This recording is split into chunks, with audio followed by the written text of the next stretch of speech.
중요하다라는 것 자체가 어떻게 보면 좀 비극이지 않습니까? 맞아요. 그렇죠. 새해도 그럴까요? 최근에 나온 소식은 1월 말까지는 이스라엘이 대규모 작전을 계속 할 거고 그게 언제까지 가느냐? 최소한 몇 달은 더 간다. 이 전쟁의 국면 전환의 계기는 뭐가 될 거라고 보시는지. 역시 미국이다. 미국 결심이 중요하다. 바이든 행정부 입장에서는 이스라엘을 지지할 수밖에 없는 그런 그 요인들이 있는 거죠. 러시아 우크라이나 전쟁으로 넘어가 볼 텐데 3년 차가 됐습니다. 전쟁 상황 어떤지부터 정리를 해주시면 좋을 것 같거든요. 지금 상황은 러시아가 완전 승리를 잡았다. 우크라이나가 버티기 힘든 상황이다. 대부분의 러시아 전문가들은 작년 초부터 이미 얘기를 했었어요. 러시아가 이길 수밖에 없는 전쟁이다.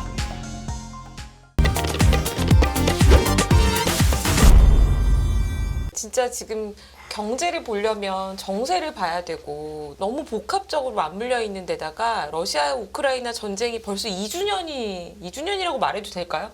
2년이 넘었더라고요. 그렇죠. 이제 3년 차가 돼버렸습니다. 네. 그래서 이 국제 정세에 대해서 기존에 보시던 분뿐만 아니라 저처럼 좀 잘 몰랐던 시청자분들도 굉장히 관심이 많으세요. 그래서 여기저기 많이 불려다니실 것 같으신데 이 국제 정세 위기감 고조되나가 오늘 저희 그 타이틀이거든요. 아, 네. 그래서 좀 좋아질까요? 아니면 이게 중요하다라는 게 사실은 교수님들께서는 바쁘시겠지만 네. 바쁘신 게 좋으신지 제가 잘 모르겠는데 글로벌하게 지금 너무 이게 중요하다라는 것 자체가 어떻게 보면 좀 비극이지 않습니까? 맞아요. 그렇죠. 새해도 그럴까요?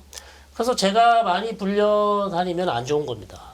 제가 방송에 많이 등장하게 되면 안 좋은 거죠. 그래서 주로 중동 얘기를 하러 다니시죠. 그렇죠. 주로 중동에서 제가 나오게 되면 이제 피를 많이 흘리는 그런 얘기 분쟁 사태에 때문에 대해서. 안 좋은 건데 저는 일단 먼저 말씀드리면 정말 지금 정세가 너무 어렵다. 네. 전문가들도 사실 예측하기 너무 어려운 정세이고 특히 이제 가장 궁금하실 텐데 할 부분은 이스라엘 하마스 전쟁이 도대체 언제 끝나냐. 제가 저기 한 달 반 전에 조금 있으면 끝난다 그랬다가 지금 욕을 엄청 먹고 있습니다. 유튜브에서. 그런 말씀 하셨었나요? 네, 그래가지고 지금 뭐 난리가 났습니다. 그래서 전문가가 아니다 뭐 이런 얘기부터 전문가하면 책임을 져야 되지 않냐 이런 얘기부터 지금 엄청나게 욕을 먹고 있는데 사실 누가 예상을 할 수 있겠습니까? 그렇습니다. 지금 이 국제 정세를. 제 입장에서는 그렇게 얘기하고 싶은데 또 시청자분들도 그렇게 안 봐주시더라고요. 냉정하게 또 자를 건 자르시는데 지금 이제 최근에 나온 소식은 1월 말까지는 이스라엘이 일단 대규모 작전을 계속 할 거고 미국에서 이제 이스라엘 측에 요구하는 거는 좀 대규모 병사를 빼고 최소한의 병력으로 이제 핀포인트 방식으로 좀 민간인 피해를 줄이는 방식으로 작전을 계속 해야 되지 않겠냐. 그걸 네. 계속 요구를 하고 있습니다. 그렇기 때문에 현재로서는 1월 말이나 2월쯤에 이스라엘이 대규모 병력을 일단 철수를 시키고 최소한의 병력으로 남은 하마스 대원들을 어떻게 정리하기 위해서 최소한의 병력으로 저강도 전쟁을 계속 이어가겠다. 근데 그게 언제까지 가느냐? 최소한 저는 몇 달은 더 간다. 몇 달은 더 예, 가나. 그래서 2월 달에 끝나게 되면 2월 달에서 뭐 한 6월까지 길게는 더 할 수도 있고요. 네네. 그런 지금 양상인데 미국은 여하튼 내년 선거도 있기 때문에 빨리 끝내고 싶어 하는데 이스라엘 쪽의 마음은 좀 다르다. 그렇기 때문에 이제 양측이 또 조율을 해야 되는 부분도 있고 그런 상황이라고 말씀드릴 수 있겠습니다. 네. 자, 미국 쪽은 지금 어떻게 바라보고 있는지 이건 민 교수님께 여쭤볼게요. 지금 네. 미국 쪽은 여기가 좀 빨리 끝나게 바라고 있는 건가요? 그렇죠. 올해 11월에 미국 대선이 있기 때문에 어쨌든 두 개의 전쟁이 예상치 못하게 하나의 전쟁, 우크라이나 전쟁은 장기화되고 있고 이스라엘 하마스 전쟁은 예상치 못했는데 발발하면서 중동이 다시 전운이 계속 감돌고 있는 것이고 네네. 바이든 행정부 입장에서는 정말 예상치 못한 그런 충격이거든요. 그래서 저도 작년 말, 2023년 말, 올 초에 이제 여러 곳에서 올해 내년에 주목할 만한 이슈가 뭐가 있습니까? 네. 좀 이렇게 좀 글을 좀 써주세요. 뭐 이런 부탁을 받아서 좀 주요 이슈를 정리하다 보니까 두 가지로 정리가 되는 거예요. 선거. 올해 선거가 굉장히 많잖아요. 미국 예. 선거도 그렇고 이제 열흘 또 안 남았죠. 대만 선거도 있고요. 그다음에 뭐 유럽 선거도 그렇고 이제 인도 선거, 인도네시아, 아시아 선거 굉장히 많습니다. 그래서 중동도 선거가 있어요. 예. 네. 그런가요? 예. 네. 50개가 넘는다고 그러더라고요. 그래서 올해 선거하고요. 그다음에 뭐 중국 경제 문제, 이거 더불어서 이제 말씀드린 이스라엘 하마스 전쟁, 그다음에 우크라이나 전쟁, 그 부분이거든요. 그래서 모두의 이제 앵커께서 말씀해 주신 것처럼 정세가 어떻습니까? 그래서 한번 이렇게 좀 냉정하게 생각을 해보면 네. 사실 선거라든지 경제라든지 이건 있을 수 있는 문제예요. 그렇게 사이클이 있기 때문에 계속 이렇게 돌아가는 문제인데 말씀드린 두 개의 전쟁이 예상치 못하게 벌어졌기 때문에 이 부분 때문에 굉장히 혼란스럽고 이것이 경제적 측면에서 본다면 공급망의 교란을 갖고 오기 때문에 이게 우리 그 유권자라든지 국민들의 실생활에 타격을 주거든요. 예. 그렇기 때문에 저 먼 곳에서 일어난 전쟁이지만 우리와 결코 동떨어지는 것이 아니구나 이렇게 피부로 느끼게 되는 것이고 네네. 그런 부분에서 국제 정세가 안정이 돼야 우리의 어떤 장바구니 물가라든지 국내 경제적 부분도 안정화가 되기 때문에 이런 부분에 관심을 많이 가지시는 것 같아요. 근데 네네. 저도 생각해 보면 선거는 이제 뭐 대만 선거라든지 미국 대선 중요하겠지만 일단은 단기적으로 본다면 두 개 전쟁에서 일단 우크라이나 전쟁은 이미 미국 사람들은 잊혀진 전쟁이 거의 돼가고 있어요. 특히 이제 그 바이든 행정부가 우크라이나를 도와주면서 러시아를 굉장히 비난하고 제재를 가하고 있지만 러시아가 이제 그 강건한 체력을 바탕으로 해서 버티고 있고요. 그리고 이제 우크라이나가 이제 물량 공세에서 러시아에 워낙 그 열세기 때문에 이제 밀리는 그런 상황이 굉장히 지속되고 있죠. 특히 미국과 유럽 동맹들의 피로감이 커지기 때문에 네. 더 이상 대규모의 어떤 지원은 쉽지 않을 거라 생각을 하고 있고요. 그럴 때 러시아가 승기를 잡아가고 있고 그래서 그 우크라이나 전쟁은 소강 상태를 보이다가 늦어도 이번 미국 대선이 끝날 때가 되면 어느 정도 결말로 이어지지 않을까 이렇게 생각을 하고 있고 이스라엘 하마스 전쟁은 저는 송 교수님 예견에 굉장히 100% 동의를 하고 있습니다. 그래서 네네. 대규모의 지상전은 이번 달이나 다음 달로 끝날 것이고 이제 그 잔당들을 색출하게 대탈의 전쟁. 그러니까 저강도 전쟁이라고 말씀하셨는데 대탈의 전쟁이라고 하거든요. 대탈의 전쟁을 통해서 하마스 어떤 그러한 대원들을 색출하는 작업을 해나갈 거기 때문에 사실 미국 국민들 입장에서는 이 이스라엘 하마스 전쟁에서 젊은 층이라든지 아랍계 미국이라든지 비백인 인구 같은 경우에는 팔레스타인 그 가자 지구의 그 민간인들 그래서 이제 하마스는 아니지만 팔레스타인들에 대한 동정 여론이 굉장히 크게 잃었거든요. 왜냐하면 그 대규모의 공습을 통해 가지고 많은 민간인들이 희생됐잖아요. 이 부분 때문에 동정론이 커지면서 젊은 층을 중심으로 해서 이스라엘보다는 어떤 팔레스타인 거기를 지지하는 그래서 빨리 휴전을 해야 된다. 이러한 여론이 많이 올라왔는데 말씀드린 것처럼 만약 이번 달 말이나 다음 달에 대규모 지상전이 끝나면서 대규모 공습이 이제 사라지게 되면 그러면 언론 지상에서 어떤 전쟁도 서서히 잊혀져 가는 게 될 거고요. 네네. 그렇게 되면 이제 두 개의 전쟁이 이제 미국 국내 정치적으로 미치는 영향도 감소가 될 겁니다. 네. 그러면서 이제 자연스럽게 이제 선거 본선 국면으로 넘어갈 거기 때문에 그러한 모습을 보시면 두 개의 전쟁이 미치는 영향은 상반기 정도까지 미치게 되고 어느 정도 정리가 되면서 이제 선거 국면, 그러니까 국내 정치적인 부분이 부각되는 그러한 정세가 이어지지 않을까 그렇게 생각하고 있습니다. 네. 아니 사실 우리가 너무 큰 전쟁이 두 군데서 이렇게 벌어진 게 이렇게 길게 갈 줄은 어느 누구도 예상하지 못했던 것 같고요. 네네. 그러다 보니까 조금 무뎌진 감이 있긴 한데 네. 그럼에도 불구하고 연초부터 또 폭탄 테러 사건이 있지 않았습니까? 네, 네, 그리고 네.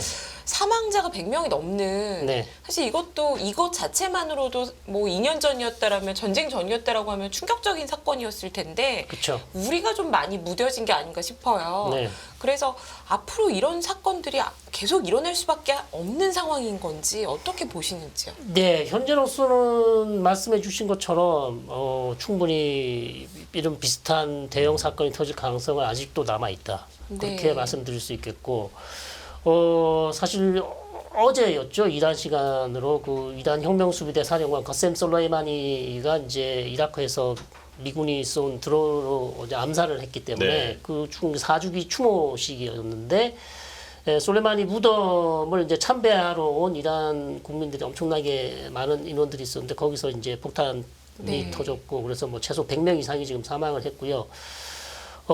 누가 했는가? 거기에는 이제 주로 대부분의 전문가들이 이제 IS의 소행일 가능성이 상당히 높다. 이렇게 얘기를 하고 있어요. 왜냐하면 IS가 작년 여름에도 이런 유사한 테러를 많이 했었고, 그렇군요. 특히 왜 그러냐면 가셈 솔라이마니가 사실 IS 대치를 하는데 가장 현격한 공을 세운 사람이에요.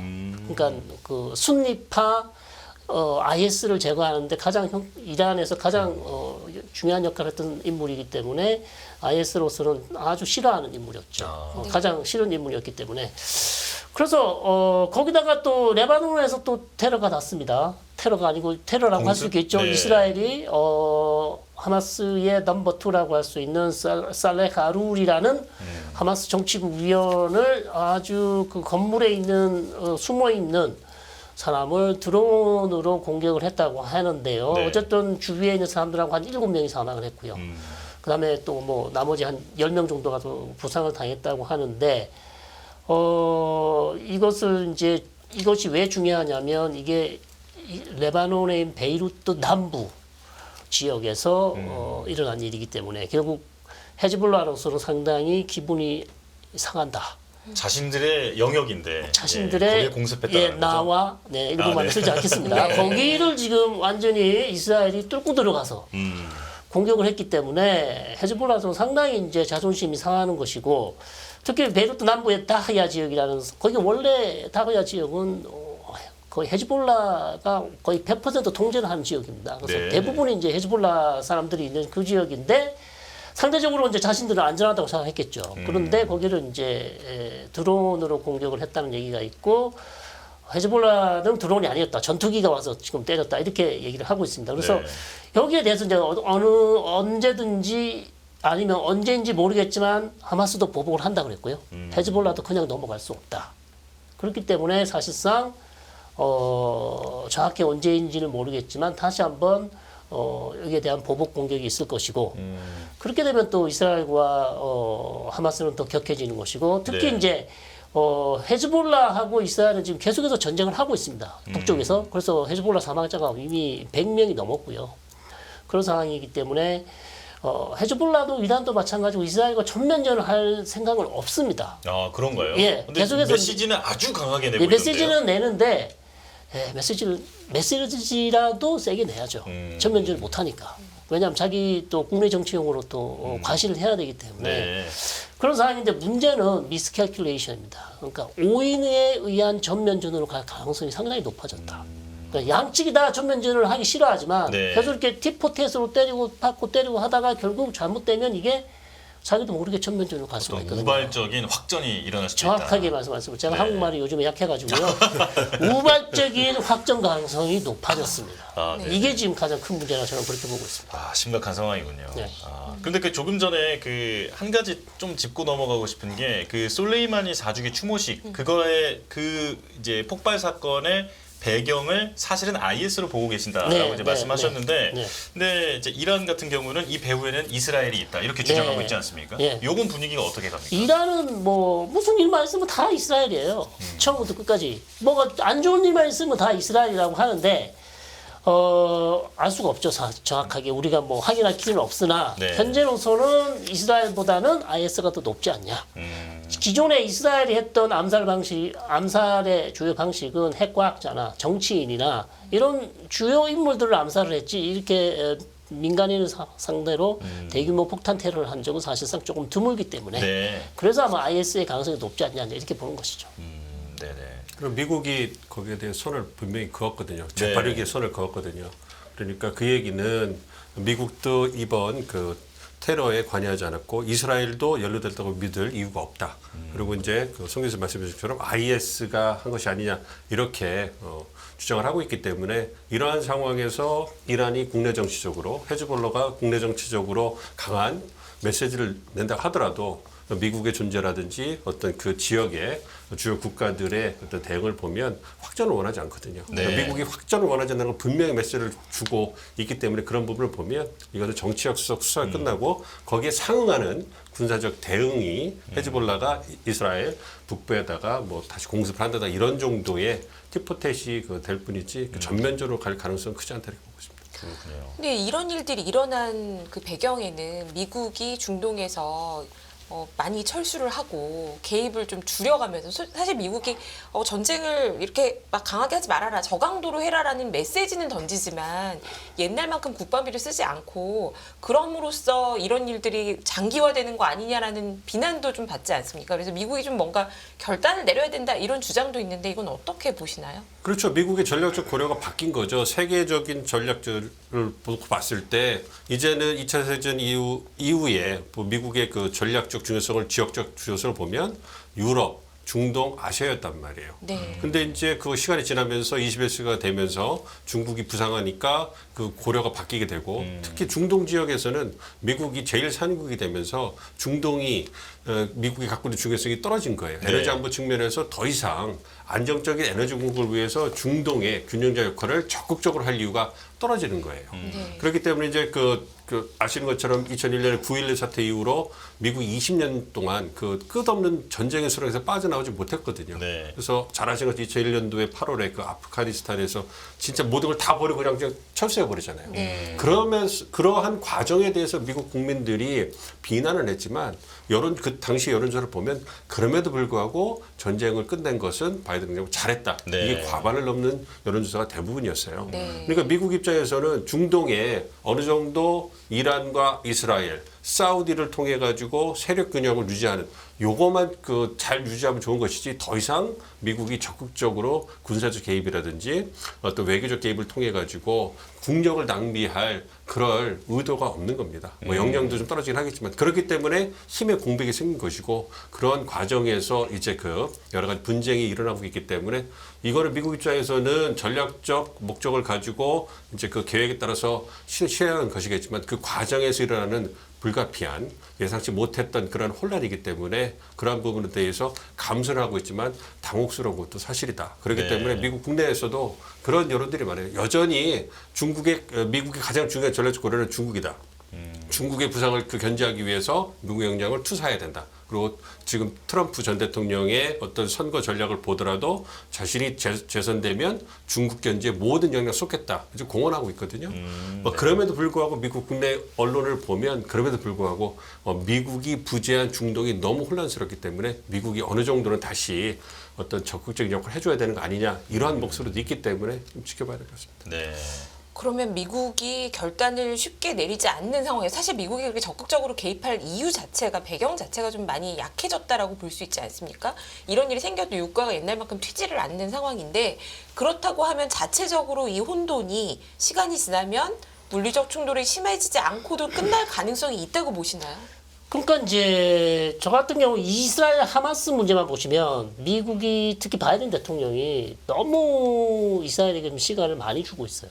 예전과 같지 않게. 시간을 많이 주고 있다는 건 구체적으로 어떤 의미인가요? 예를 들어서 2014년 이스라엘하고 하마스 전쟁 같은 경우는 51일 정도에 끝이 났단 말이죠. 아, 네. 그러니까 전쟁이 장기화하는 것을 원래는 두고 보지 않았을 예, 텐데 예. 지금은 보고 있다. 그러니까 그때 대통령하고 지금 대통령도 다른 것이고. 그러니까 그럼 왜 그럼 이번만큼 미국이 이스라엘 하마스 전쟁에 이스라엘을 이렇게 적극적으로 지지해 준 정부가 없습니다. 네. 찾아보기가 힘들어요. 항모전단 2대를 보내지 않았습니까? 예. 이렇게 한 경우가 없었기 때문에 그래서 저는 사실 이 바이든 대통령이 이렇게까지 길게 끌고 갈 이유가 도대체 있냐.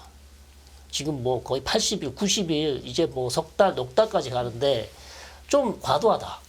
결국 이렇게 되면 자신의 선거에 이게 이익이 되는지 지금 실이 될지 득이 될지 그것도 지금 판단이 잘 안 되고요. 오히려 저는 실이 된다고 보고 그다음에 미국 내에 있는 아까도 팔레스타인 지지하는 많은 또 네. 예, 유권자들이 있는데 그 사람들이 봤을 때도 이 전쟁을 길게 끌고 가는 것이 과연 바이든 대통령에게 유익한지 그다음에 중동 지역 내에 이스라엘 말고 다른 아랍권의 여론도 상당히 안 좋아질 수밖에 없는 것이죠. 네. 그래서 너무 사실 이스라엘에게 시간을 많이 주고 너무 이스라엘을 적극적으로 지지했던 점 이것이 과연 어떤 미국 뭐 개인적인 자기가 이스라엘을 정말 사랑하기 때문에 정말 이스라엘 시온주의를 지지하기 때문에 실제로 그렇게 얘기한 적도 있습니다. 바이든 네. 대통령이 그것 때문에 그러는 것인지 아니면 이것이 정치적으로 자기한테 유리하기 때문에 그러는 것인지 물론 이스라엘이 미국이 상당히 중요한 중동 지역에서 가장 중요한 국가라고 할 수 있죠. 그거는 뭐 부인할 수 없는 사실이긴 하지만 너무 시간을 좀 많이 주는 것 같고 저는 미국이 이쯤에서는 빨리 미국이 사실 결단하면 네. 어느 정도 나타냐후를 제어할 수 있다고 보거든요. 저는 예를 들어서 네. 무기를 더 이상 제공하지 않으면 사실상 무기 전쟁을 할 수가 없습니다. 지금 계속해서 미국이 무기를 계속 대주고 있단 말이죠. 네. 그런 측면에서 조금 아쉽다. 바이든 대통령이 정말 중동 지역에 좀 빨리 이 전쟁을 끝낼 수 있는 방안이 있음에도 불구하고 뭐 하마스를 어떻게 정리를 해야 된다는 그런 또 명분. 그다음에 하마스를 가자지구 하마스를 정리하지 못하면 가자지구와 요르단강 서안에 팔레스타인 국가를 세울 수 없다는 물론 그것도 충분히 이해가 됩니다만은 네. 너무 오래 간다 저는 그렇게 생각하고 있습니다. 알겠습니다. 지금 저희가 이제 다른 나라들도 살펴봐야 되니까 네. 지금 이스라엘 하마스 전쟁의 이제 마지막 질문만 하나 드리고 네. 넘어가겠습니다. 자, 그래서 이 전쟁의 국면 전환의 계기는 뭐가 될 거라고 보시는지 두 분의 의견을 한 번씩 듣고 넘어갈게요. 이스라엘 하마스 국면 전환 역시 미국이다 저는. 미국의 결심이 중요하다. 예, 미국의 결심이 중요하다. 그래서 지금도 이제 1월 말이나 2월 초에 사실상 대규모 병력을 철수시킨 이 가장 큰 이유 중에 하나는 미국 때문이거든요. 미국 계속해서 좀 압박을 하고 있습니다. 이스라엘에게. 네. 왜냐하면 민간 피해가 벌써 2만 명이 넘었습니다. 그 다음에 가자지구 200만 인구가 지금 가자지구 제일 남쪽에 지금 다 대피해 있고 거기는 또 겨울에 좀 비도 오고요. 날씨도 춥고요. 인도주의적 위기가 사실 오고 있습니다. 사실 예. 실제로 왔고 그런 상황이기 때문에 이 문제를 빨리 해결하기 위해서는 대규모 병력을 빼고 그다음에 남부지방에 있는 사람 다시 돌아와서 살 수 있도록 그렇게 빨리 여건을 만들어 주는 것이 사실상 이 문제를 지금 가자 주민들에게 가장 좋은 해결책이기 때문에 결국 이스라엘 하마스 전쟁의 키는 미국이 쥐고 있다. 네. 바이든 대통령이 결단을 내리고 이스라엘을 제어하지 않으면 해결되지 않는다. 저는 그렇게 봅니다. 네, 민 교수님은요? 송민수 말씀에 동의를 하고요. 가장 중요한 건 대규모 지상전이 끝나는 거죠. 그러니까 저강도 전쟁으로 들어가서 대테러 전쟁으로 돌아가면 그러면 이제 또 다른 국면이 열릴 거고요. 그리고 이제 그렇게 되면 이스라엘 하마스 전쟁도 계속 이제 잊혀진 전쟁이 돼 갈 거고 그러면 이제 그것이 영향은 좀 감소될 거라고 좀 생각을 하고 있습니다. 그러니까 바이든 행정부 입장에서는 이스라엘을 지지할 수밖에 없는 그런 요인들이 있는 거죠. 첫 번째는 이스라엘이 그 지역 중동에서 굉장히 중요한 동맹이기도 하고요.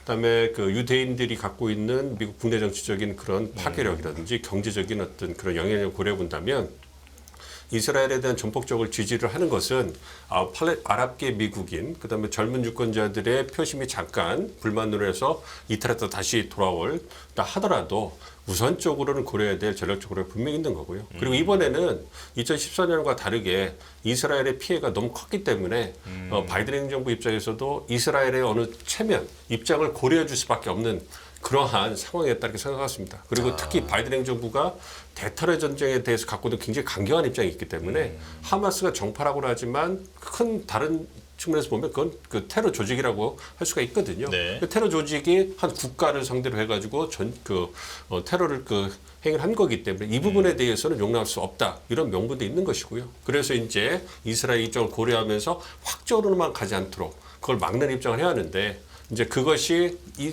바이든 정부가 세운 테이블보다는 더 길어지는 거예요. 타임라인보다는 네. 길어졌기 때문에 국내 정치적으로 선거가 가까우니 굉장히 어려워지니까 계속 이스라엘 정부를 이제 압박하면서 저강도 전쟁으로 돌아가라 그런 얘기를 하고 있는 거거든요. 이제 네네. 서서히 이제 남부에서의 어떤 대규모 지상전이 어느 정도 마무리가 되면 이제 이스라엘에서도 대규모 군대를 빼서 이제 정상으로 돌아갈 거고요. 그리고 요즘 최근에 나오는 이스라엘의 여론조사를 보면 어쨌든 대규모 전쟁이 찬성하는 이스라엘의 여론도 계속 감소를 하고 있습니다. 그렇죠. 그런 부분이 네. 있기 때문에 그런 부분도 네타냐후 정부에서 고려를 했을 거예요. 그렇기 때문에 이제 시간이 좀 지나면 대규모 지상이 끝나고 대테러 전쟁으로 들어갈 거기 때문에 그렇게 되면 이제 또 다른 국면이 열릴 것이고요. 거기서 이제 거기에서 이제 포인트는 이제 얼마나 많은 민간인이 희생이 되고 전쟁이 얼마나 지속되냐 이 부분이 아니고 이제는 그럼 이 이후에 송에서 말씀하신 것처럼 어떻게 재건에 들어가고 평화를 어떻게 유지할 것이냐 이런 부분에 포인트가 맞춰질 거기 때문에 그렇다면 아무래도 자극적이거나 아무래도 언론의 헤드라인을 구성하는 비중이 적어질 거기 때문에 이제 서서히 이제 여론이라든지 유권자들의 관심에서 멀어져 가기 때문에 좀 관심도가 떨어져 나갈 거다 생각하고 있습니다. 네, 알겠습니다. 자, 그래서 결국엔 이제 대규모 지상전은 좀 잦아들어야 하는데 미국의 역할이 핵심으로 보인다. 네, 이렇게 정리를 하고 넘어갈게요. 자, 이제 러시아 우크라이나 전쟁으로 넘어가 볼 텐데 3년 차가 됐습니다. 사실 조금 전에 이제 김열매 위원님께서 말씀해 주신 대로 전쟁이 길어지다 보니까 조금 익숙해지기도 하고 조금 이제 잘 잊어버리기도 하고 하는 것 같은데 지금 이 전쟁 상황 어떤지부터 좀 한번 정리를 해주시면 좋을 것 같거든요. 민 교수님부터 말씀해 주실까요? 사실 작년에 서방과 미국의 지원을 받은 우크라이나의 대반격, 지난 6월부터인가요? 이제 그 대반격이 시작될 거다. 그래서 초기에 러시아의 공격에 대해서 예상외로 우크라이나가 선전하면서 우크라이나가 이제 승기를 잡았다 이러한 보도까지 나왔었는데 네. 이게 장기화되면서 아무래도 사이즈 규모, 그 군대의 규모라든지 무기의 규모에서 현격한 차이가 나잖아요. 네. 우크라이나가 여태까지 버틸 수 있었던 건 미국과 서방 국가들의 지원이었거든요. 근데 이제 그게 작년 6월에 대규모 반격이 시작될 거다. 그러면서 이제 우크라이나가 승리를 잡을 것이다. 이런 예상이 나왔는데 실질적으로는 러시아의 그 어떤 그 대응이 굉장히 견고했고 예. 우크라이나가 별다른 성과를 보이지 못했단 말이에요. 그러면서 미국과 서방의 국내적으로 피로도가 커지면서 지금 계속 이제 그 지원에 대한 의지가 떨어지고 있거든요.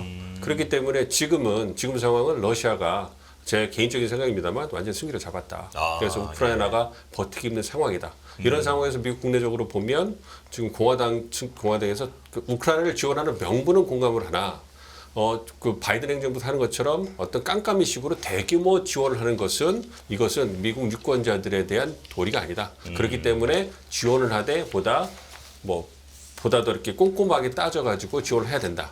그리고 이것이 이스라엘 하마스 전쟁이 터지면서 우선순위가 완전히 바뀌어 버렸어요. 네. 여기다가 이제 미국 국내 정치적으로 어떤 남북 국경 문제가 얽히면서 공화당이 지금 그 카드를 들고 나오면서 남북 국경 문제를 해결하지 않으면 예산을 갖다 투입하지 않으면 우크라이나에 대한 그 바이든 행정부가 요청한 예산을 지원할 수 없다. 이러면서 지금 예산이 거의 고갈되는 추가 예산을 지원할 수 없는 상황이 돼버렸기 때문에 우크라이나는 굉장히 난처한 상황입니다. 그렇기 때문에 푸틴 대통령 입장에서는 승리를 잡다 생각하고 지금 지켜보는 상황이기 때문에 이 상황이 계속 지속되면 이제는 러시아가 바라는 대로 우크라이나 전쟁이 서서히 마무리되지 않을까. 관건은 언제 그러면 러시아가 바라는 대로 우크라이나가 나와서 정전협정이나 평화협정에 지금 러시아가 4개 그 지역을 완전히 점령을 하고서 네. 영토로 만들어버렸잖아요. 이 부분에 대해서 우크라이나가 언제 받아들일 것이고 언제가 돼서 바이든 행정부가 우크라이나에게 그걸 받아들이라고 완전히 강압을 할 수 있을 것이냐. 그러니까 11월 선거가 있기 때문에 과연 그 전에 바이든 행정부에서 우크라이나 젤렌스키 대통령에게 압박을 넣어가지고 더 이상 지원해 줄 수 없으니 이제 끝을 내야 된다. 이렇게 하든지 아니면 이제 그 선거 때까지 끌고 가서 선거가 끝난 이후에 이제 결론을 질 거냐. 이 부분만 남은 것이 아닌가 이렇게 생각하고 있습니다. 그렇군요. 송 네. 교수님 어떻게 보십니까? 저도 좀 재밌는 말씀을 드리면 작년 초부터 여름까지 계속해서 이제 언론을 보도를 보시면 서방과 미국, 이카나미스트나 서방 미국 언론들은 우크라이나 너무 잘 싸운다. 네, 사실 우크라이나가 보통 이기듯이. 그런 보도가 많았죠. 네, 그런 보도가 상당히 많았거든요. 네. 저도 훅했어요. 그래서 야, 잘하나 보다. 근데 대부분의 러시아 전문가들을 만나면요. 착각에 빠지지 마세요. 그 서방 언론을 너무 지금 wishful thinking으로 보도를 한다. 예. 대부분의 아까도 말씀해 주셨지만 대부분의 러시아 전문가들은 작년 초부터 이미 얘기를 했었어요. 이거는 물론 시간은 좀 갈 수는 있겠지만 결국에는 러시아가 이길 수밖에 없는 전쟁이다.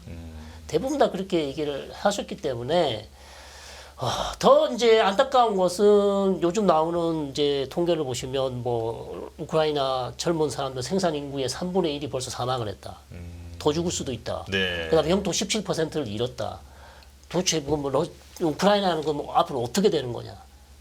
사실상 이거는 제가 봤을 때는 미국과 유럽에서는 아무도 피를 흘리기는 싫어하고요.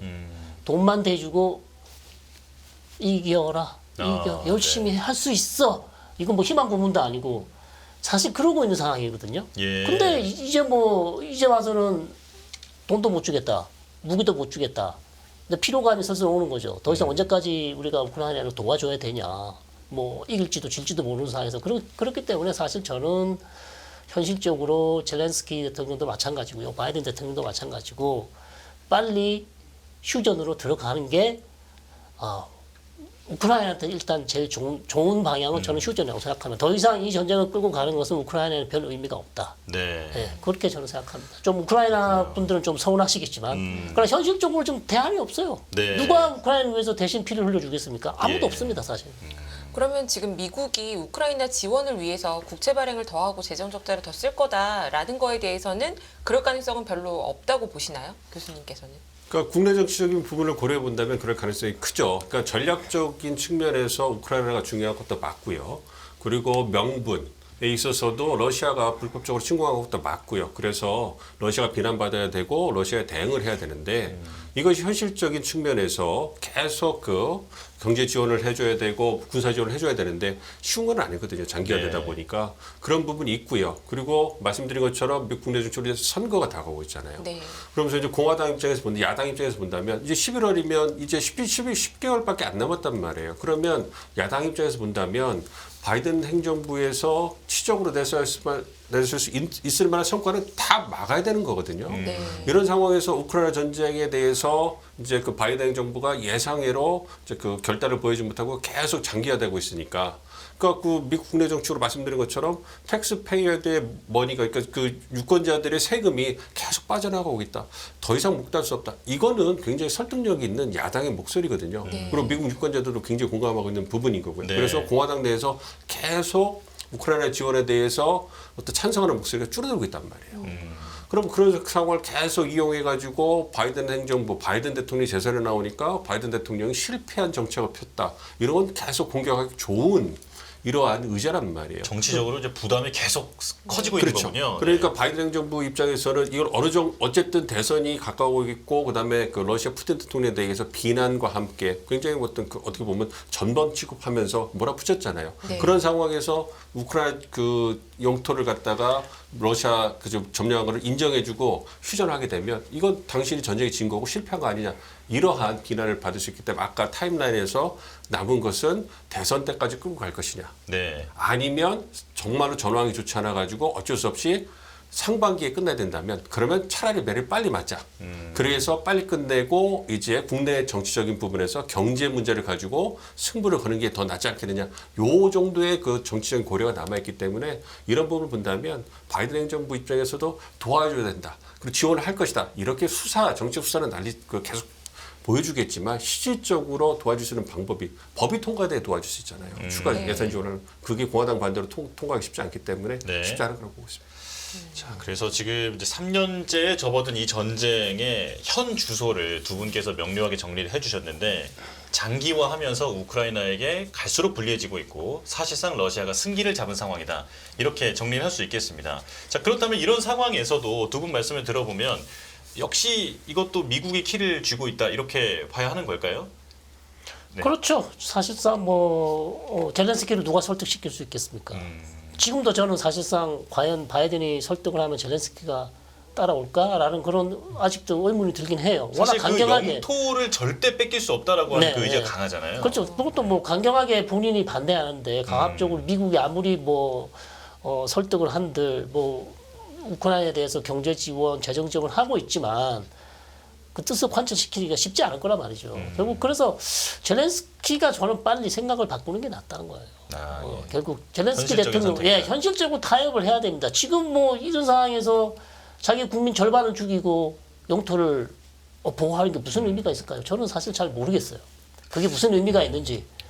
인구의 절반 이상, 생산 인구의 절반 이상을 죽여가면서 영토를 보호하는 게, 그 다음에 그러면 전쟁이 끝나서 영토를 갖고 있는데, 그 다음에 GDP는 어떻게 됩니까?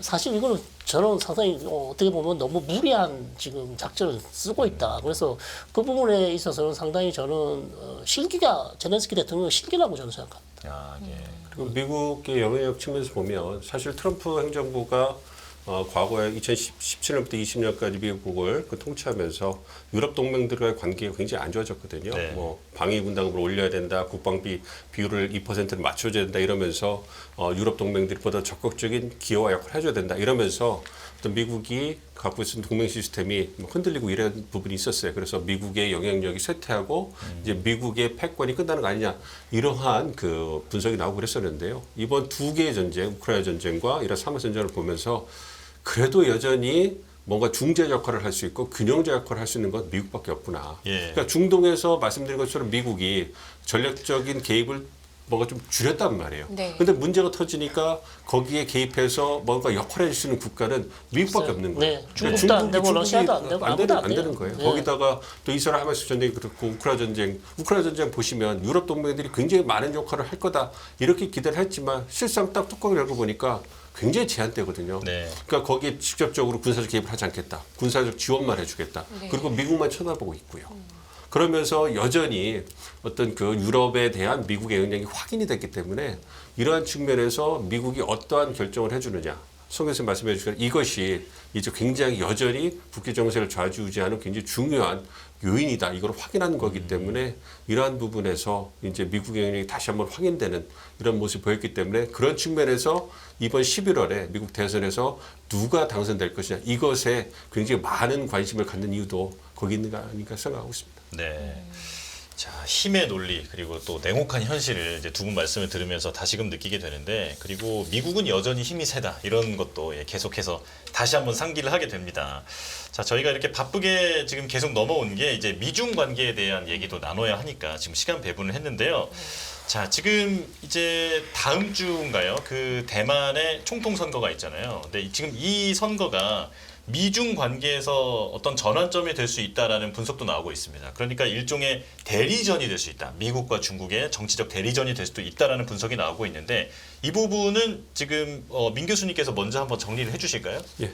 그러니까 미중 전략적 경쟁이 계속 심화되고 있죠. 그러니까 미중 전략적 경쟁이라는 것은 미국과 중국이 갖고 있는 하드 파워, 그러니까 군사력, 경제력, 특히 경제력 측면에서 중국이 미국을 쫓아오면서 생기는 그런 현상이에요. 그러니까 미국이 또 압도적인 군사력, 경제력을 가지고 어떤 단극 체제를 할 정도의 패권을 누리고 있다가 중국이 어떤 그 급속한 경제 성장을 바탕으로 해가지고 미국의 지위를 이제 추격하는 이런 형성이 벌어지고 있고 그거에 대해서 미국이 21세기 들어와서 알고는 있었지만 그렇게 심각하게 보지 않고 시간이 있다 생각했는데 그러한 중국의 성장이 2010년대부터는 보다 더 강한 위기감을 가지고 본격화되기 시작됐어요. 네. 그러면서 이제 트럼프 행정부 대가 되면서 이제 아예 직접적으로 이제 중국은 더 이상 협력할 대상이 아니라 경쟁자고 미국이 주도의 시스템을 갖다가 바꾸려 하는 수정주의 국가다. 이렇게 하면서 본격적으로 견제가 시작됐거든요. 그러한 기조가 계속 지속이 되고 있고 잘 아시는 것처럼 그런 미중 전략적 경쟁이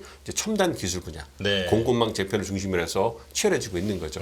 그리고 또 하나 이제 정치적으로 민감한 부분이 대만 문제인 거예요. 네. 그러니까 대만 문제는 중국은 절대 포기해서 핵심 이익이고 자국 영토라고 생각하고 있기 때문에 이런 부분에 절대 양보할 수가 없는 부분인데 대만이 이제 그러한 중국과의 관계, 미국과 관계를 전략적으로 이용하면서 지금의 민진당 정부가 2016년부터 들어오면서 독립 성향을 강하게 표출을 하고 미국과 굉장히 가까워졌단 말이에요. 네. 이러면 중국이 굉장히 불편해하고 있는. 네. 그래서 대만 해협, 대만 문제가 굉장히 어떤 미중 관계에 있어서 중요한 하나의 정치적인 칩으로 부상을 하게 된 거죠. 네. 그래서 이제 거의 한 8년 정도 이제 민진당이 통치를 했는데 대만은 이번 선거에서 과연 여당인 민주당이 승리를 하느냐 친미 성향 네. 아니면 친중 성향인 국민당이나 다른 야당 성향의 어떤 정당이 정권을 잡느냐 요것이 이제 미국과 중국이 대만에 갖고 있는 이러한 어떤 이해관계가 다르기 때문에 굉장히 주목을 하고 있는 거죠. 미국 입장에서는 당연히 민진당이 정권을 이렇게 유지하기를 바랄 것이고요. 예. 그래 전략적으로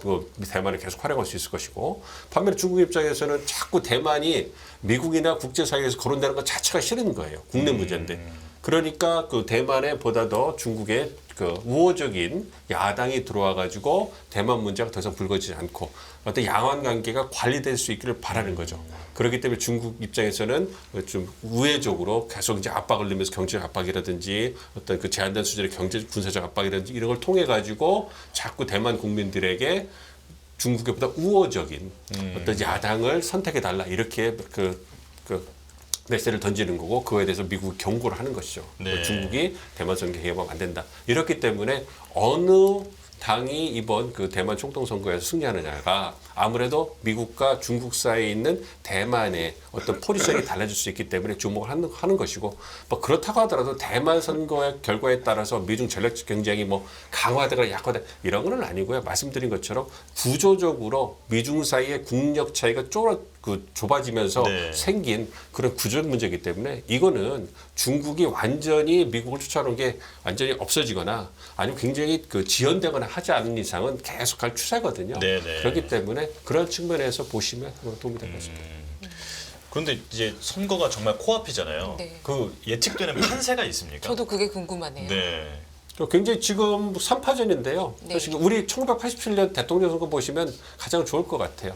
그러니까 지금 민주당 후보가 한 35% 40% 지지를 받고요. 그 두 어떤 야당 후보가 나머지 한 그 포션 정도를 갖고 있어요. 그러니까 국민당 후보가 좀 30% 좀 그 정도. 그다음에 다른 제3당 후보가 이제 그 좀 더 15% 20% 정도 갖고 있기 때문에 네. 사실 그 민주당은 여당 후보고 두 후보는 야당 후보란 말이에요. 단일화가 단일화가 하면 됐으면 끝나겠네요. 그럼 야당이 이기는 선거였어요. 네. 근데 단일화 막판까지 갔다가 어떻게 단일 후보 뽑을 것이냐 방법 이런 부분에서 세부적인 절차에서 안 됐겠구나. 원래 그 악마는 디테일이 있다고 찾습니다. 네네. 이런 부분에 실패하면서 지금 민주당 후보가 약간 앞서고 있는 부분입니다. 그렇지만 그 격차가 크지 않기 때문에 정말로 선거날 투표는 뚜껑을 열어봐야지 알 수 있는데 그래도 지금 상황에서 민주당 후보가 약간 앞서고 있기 때문에 그런 부분에서 중국이 좀 긴장하고 있다. 이렇게 생각하시면 좀 적절할 것 같습니다. 그렇군요.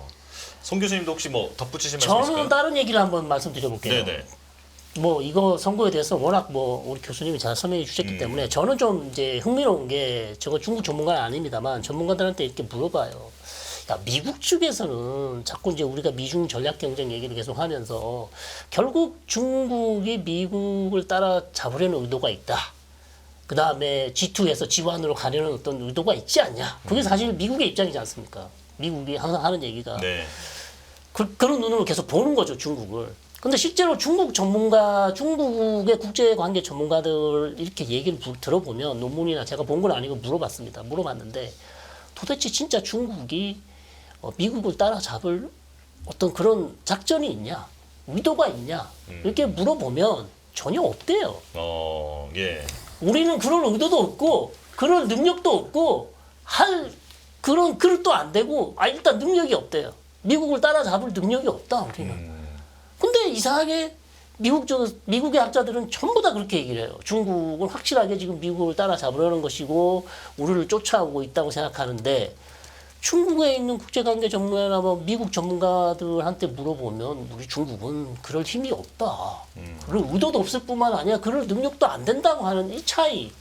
이 갭 차이는 도대체 어떻게 이것이 결국 저는 미중 전략 경쟁이 계속 문제가 되는 이유 중에 가장 큰 문제라고 생각을 합니다. 그래서 왜냐하면 중동에도 중국의 지금 영향력이 되게 커지고 있거든요. 네. 그래서 그런 부분을 저도 유심히 보고 있는데도 항상 미국이 이 중동 지역에 지금 중국과 가장 가까운 국가가 누굽니까? 사우디하고 UAE거든요. 뭐 무기도 개발하고요.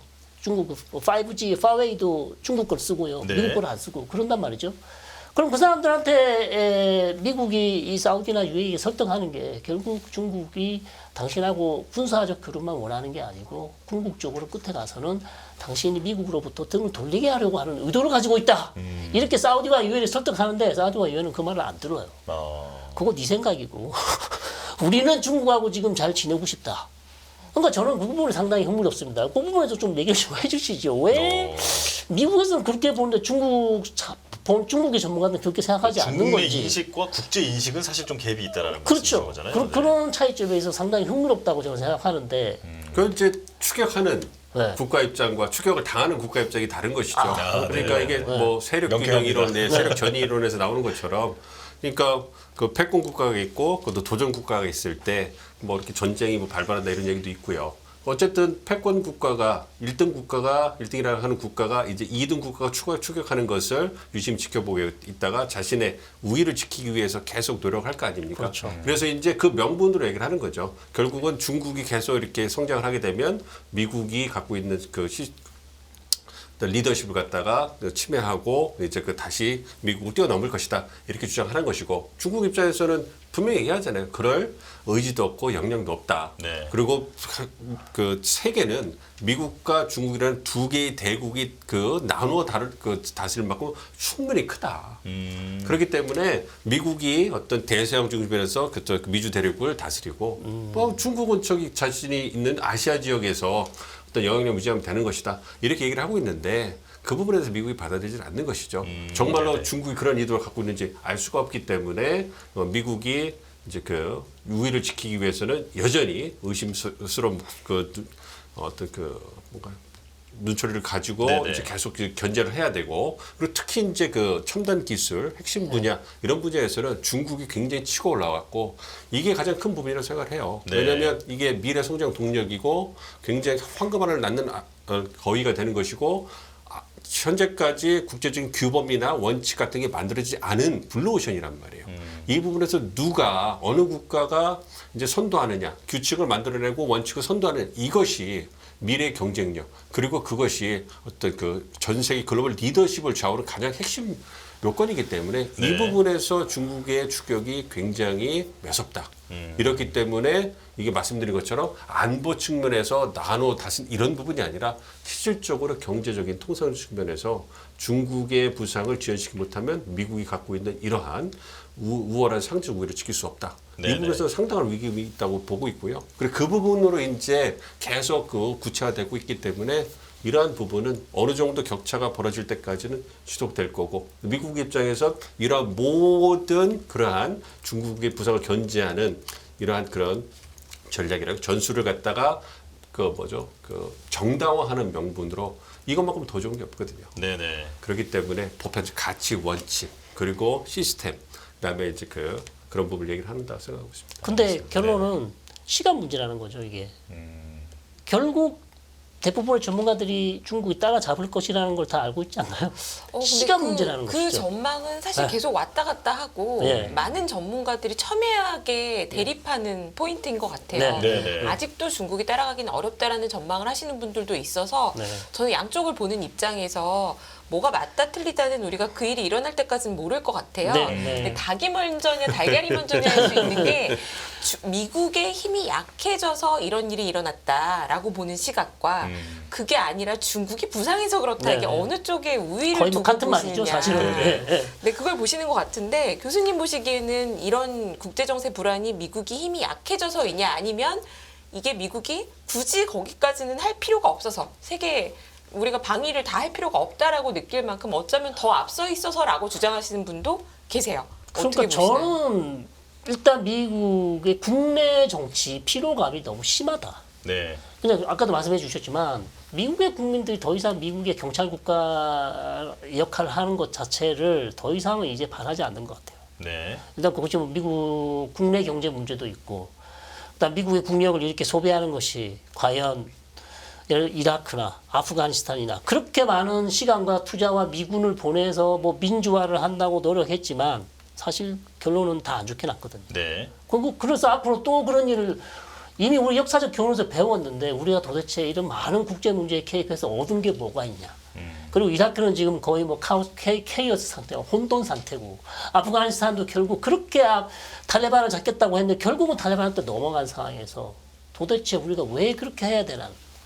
그것이 결국 저는 뭐 국내 정치적으로 미국의 어느 대통령이 오더라도 계속해서 어떤 미국의 경찰 국가 그런 주의를 주장할 수 있을 것 같지는 않습니다. 네. 그게 가장 크다 저는 그렇게 생각합니다. 그러니까 말씀해 주신 것처럼 뭐 미국의 힘이 떨어졌느냐, 중국의 힘이 세졌느냐, 이 부분이 얽혀 있는 거예요. 그러니까 그래서 전문가들이 얘기할 때 그러면 미국의 힘이 상대적으로 약화됐다면 언제 약화된 거냐, 언제부터 약화되기 시작한 거냐 봤을 때 중요한 기점으로 대부분이 동의하는 게 2008년이에요. 네. 2001년도에 그 9.11 사태가 터지고 중동의 두 개의 전쟁을 미국이 수행하잖아요. 이거 굉장히 광호한 겁니다. 두 개의 네. 전쟁을 한꺼번에 수행할 수 있을 정도로 국방력과 경제력이 된다라는 믿음이 있고, 그리고 말씀해 주신 것처럼 중동에 미국식 민주주의를 퍼뜨릴 수 있는 자신감이 있었단 말이에요. 어떻게 보면 무모했죠. 뭐 그런 거에서 막대한 국부를 갖다가 중동에다가 쏟아 부었단 말이에요.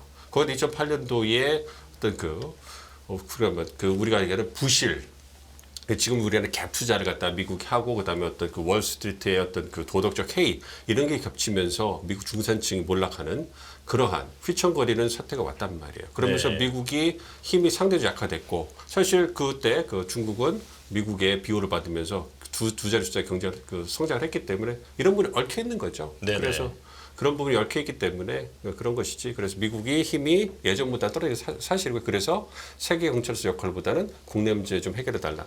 유권자들의 목소리가 커진 거고 중국은 열심히 일해서 크고 있었는데 이제 미국의 견제를 받기 시작하는 거죠. 알겠습니다. 자, 지금 거의 전 세계에 대한 얘기를 나누다 보니까 시간이 50분의 시간이 훌쩍 지나가고 말았는데요. 네, 여기서 이제 1부는 마무리를 해야 할 것 같습니다. 네. 자, 성일광 고려대 중동이슬람센터 교수님 그리고 민정훈 국민외교원 미주연구부 교수님과 함께했습니다. 고맙습니다. 반갑습니다. 고맙습니다. 더 많은 영상을 보고 싶으신 분들은 화면 오른쪽에 있는 구독 버튼을 눌러주시기 바랍니다. 그리고 영상을 보시면서 좋아요는 필수인 거 아시죠? 항상 인포맥스 라이브를 사랑해주셔서 감사합니다.